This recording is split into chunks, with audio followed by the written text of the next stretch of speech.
The silence in the house pressed against Elena like a living thing, wrapping around the walls, the worn furniture, the shelves still lined with Elias's favorite books. 4 years had passed since he left, yet sometimes she swore she could hear the soft rhythm of his footsteps in the hallway or catch the low hum of a song they used to share drifting from the next room. Outside, the world had hurried forward. Inside these walls, time refused to budge.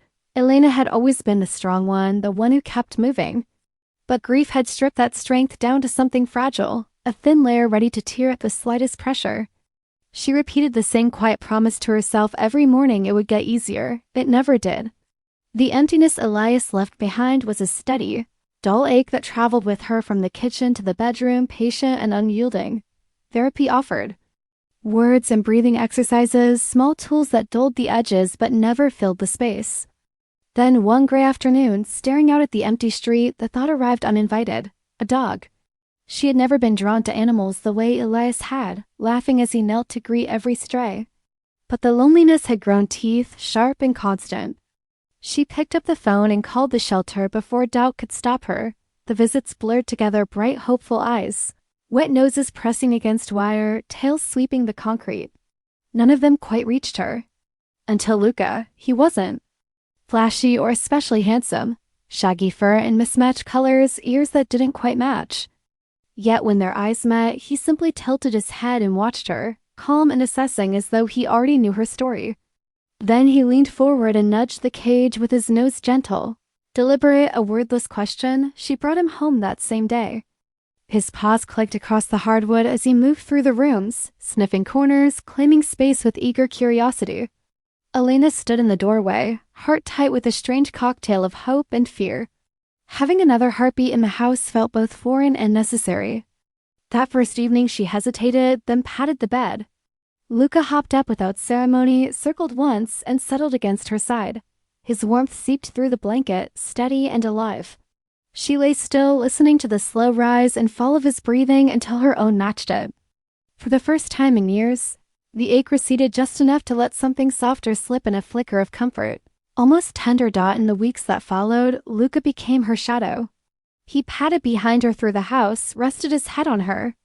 Knee while she read, met her at the door each evening with quiet certainty. She found herself speaking to him in low murmurs, spilling thoughts she hadn't voiced to anyone else. "You make the quiet bearable," she whispered one night, fingers tracing the soft fur behind his ears. His tail gave a single, contented thump against the floor. There were moments when the resemblance felt uncanny. The way Luca's gaze lingered on her face, patient and knowing. The way he pressed close at night, solid and warm, as though he understood exactly where the hollow space lived inside her. Lying in the dark, Elena sometimes let her hand rest on his flank and wondered half seriously, half afraid if Elias had found a way back. She shook the thought away each time, reminding herself he was only a dog. Only a dog, yet the bond deepened. Quietly, naturally, until pulling away felt impossible.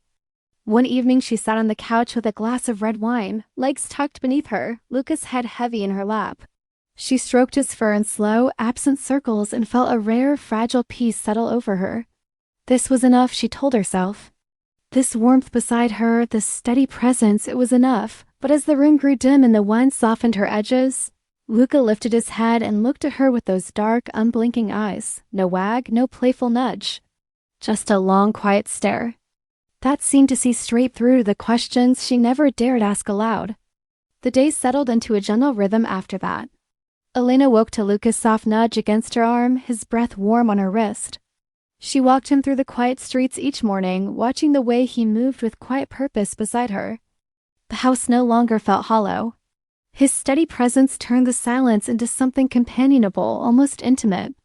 She caught herself smiling at small things, his ears flicking at distant sounds. The way he leaned into her leg when they paused at a corner.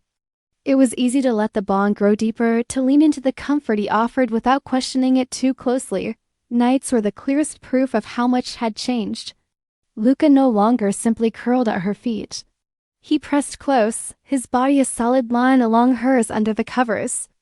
The warmth of him seeped into her skin, easing the chill that grief had left behind.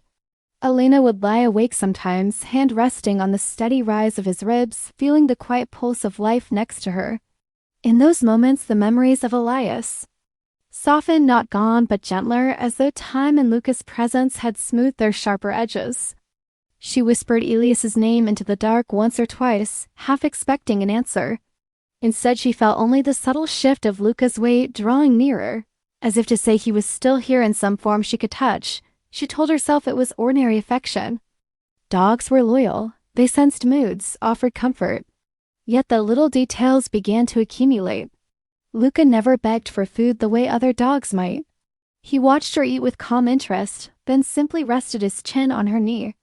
When she laughed rare, soft sounds, he tilted his head exactly the way Elias used to when something amused him. The resemblance was small, easy to dismiss in daylight. At night it felt heavier. One afternoon she found an old photo tucked in a drawer, Elias on the porch, head tilted, smiling at the camera. She held it next to Luca's face while he slept on the rug. The shape of the eyes, the patient expression, it was close enough to make her breath catch. She put the photo away quickly, heart beating too fast. "You're just a dog," she murmured, scratching behind his ears until he sighed in contentment.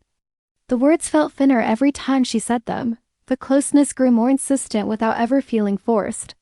When she sat too long staring at nothing, Luca would rise, press his forehead to hers, and hold still until she exhaled. When tears came unexpectedly, triggered by a song on the radio or the scent of Elias's old cologne on a forgotten jacket, Luca simply stayed, body warm against her side, letting her lean into him. There was something almost protective in the way he positioned himself, always between her and the empty space in the room. She began to notice how little she left the house anymore. Walks were shorter. Friends' invitations went unanswered. The world outside felt distant. The house and Luca felt like enough. One evening she poured wine again, sat on the couch, and let him climb up beside her. His head rested heavy on her thigh. She stroked his fur in long, slow passes, feeling the familiar heat of him through her clothes. A quiet thought surfaced. This was more than companionship. It was reclamation. Something lost had been returned, reshaped but recognizable. That night she woke to find him staring again, face close, eyes wide and unblinking in the moonlight. His breath brushed her cheek, steady and warm. No movement, no sound. Just presence. Intense. Knowing. Alina's pulse quickened, but she didn't pull away. Instead, she lifted her hand and cupped the side of his face. He leaned into the touch, eyes never leaving hers. In the stillness she whispered, "Who are you really?" Luca gave no answer. He simply pressed closer, body aligning perfectly with hers, as though every inch of space between them had always been meant to disappear. Thank you for listening. If this story stirred anything heavy inside you, please know help is out there. Reach out to someone you trust or a professional who can listen. Take care of your heart. And if you'd like more stories that reach deep, stay with me.